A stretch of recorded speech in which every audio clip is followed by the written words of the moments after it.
Çarşıya şewtî yek ji bazarên dîrokî ê nav Sûriyê bi sedan dikan li vê çarşiyê hene. Lê du hosta hene ku ji 5 sal zêdetir in ku li vê dera karê xwe didomînin. Ahmet Baltacî berberê 5 salan e.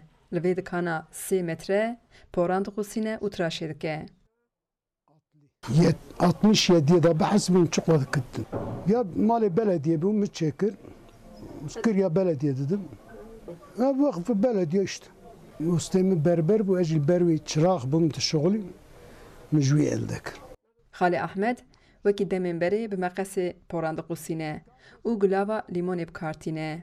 Amûrên nav dikana jî kevnare ne. 5 sal berê endik bûn ana pir bûn. Gund giş xarabûn millet ket bajir û sermiyanê berberiyetîn dikanê berberiye vekirin. Bi meqesê nizanin seriya çekin gerek ceyranlî makîne bêwa. Ez wana lêmû qolanyasî qulamış dikim.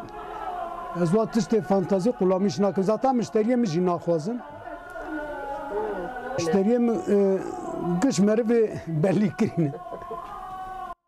Dibêje berberên nû dikanên wan fantezîne lê nexwedî hunerin û wan naecbîne. Dibêje hên dikarin por bi meqesê jê bikin.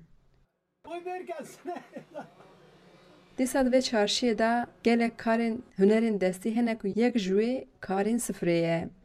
Ev karek giran e û neha li çarşiyê tenê du hosteyên sifarçî mane. Xalê Cemal 5 sal e vî karî dike û dibêje berê her tiştî xweş bû û neha ne xêr maye ne bereket. İnsanetiye hebû, xêr bereket hebû, heya îman hebû. Nacanda çi maye. Hosta Cemal behsa salên berê dike ku her bihar çawa çûne li gundan sifrên xelqê qelay kirine. Dibêje ji bo vê hostetiyê jî hezkirin û heves lazim e. Aviya jî birê min e 5 sal e min ev jî neelmî. Ev jî neelmî. Yani heves neke. Ana gazetecî dibe, yazar dibe, doktor dibe, çi dibe ve ya heves lazım e. Tu hatta heves bikî tê bielmî, heves nekî te naelmî.